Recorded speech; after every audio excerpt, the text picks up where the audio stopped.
প্রিয় শিক্ষার্থীরা, আজকে আমাদের টপিক হচ্ছে জেরান্ড এন্ড প্রেজেন্ট পার্টিসিপল।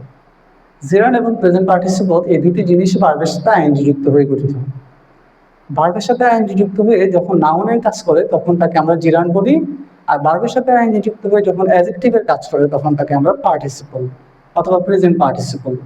যেহেতু দুটি জিনিসই ভার্বের সাথে আইএনজি যুক্ত হয়ে গঠিত হয়, সেক্ষেত্রে এই দুটি জিনিস ক্লারিফাই করা আমাদের জন্য কিছুটা কষ্টকর হয়ে যায়। আজকের ক্লাসটা যদি মনোযোগ সহকারে করতে পারি তাহলে এই দুটি জিনিস আমাদের কাছে খুবই সহজ এবং প্রাণবন্ত মনে হবে।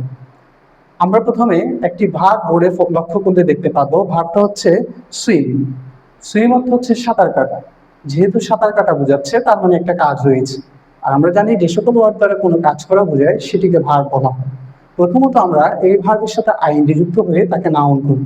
যেমন swimming is a good exercise. Swimming is a good exercise. প্রথমত বোর্ডে খেয়াল করলে দেখবো সুইমের সাথে আমরা আইএনজি যুক্ত করেছি। আইএনজি যুক্ত হওয়ার পরে এই সেন্টেন্সের বাংলা অর্থ দাঁড়ায় swimming is a good exercise, অর্থাৎ সাঁতার একটি ভালো ব্যায়াম। তার মানে হচ্ছে সুইমের সাথে যখন আমরা আইএনজি যুক্ত করলাম, এই সুইমটা একটি ব্যায়ামের নাম হয়ে গেছে। যেহেতু ব্যায়ামের নাম হয়ে গেছে, এটিকে আমরা নাউন বলতে পারি। আর যেহেতু ভার্বের সাথে আইএনজি যুক্ত হয়ে নাউনের কাজ করেছে, সেহেতু এটাকে বলা যায় জিরান। পরবর্তী এক্সাম্পল যদি আমরা ভালোভাবে ফলো করি তাহলে দেখবো, the boy swimming the pond has stolen my watch. পুকুরের সন্তর্ণরত বালকটি আমার ঘড়িটি চুরি করে নিয়েছে। তাহলে এখানে ভার্বের সাথে আইএনজি যুক্ত হয়ে, অর্থাৎ সুইমের সাথে আইএনজি যুক্ত হয়ে এই ওয়ার্ডটি দ্য বয়ের অবস্থা বোঝাচ্ছে। আর আমরা জানি যে সকল ওয়ার্ড দ্বারা কোনো নাউন বা প্রোনাউনের অবস্থা নির্ধারণ করা হয়, দোষ নির্ধারণ করা হয়, গুণ নির্ধারণ করা হয়, এদেরকে বলা হয় অ্যাডজেক্টিভ।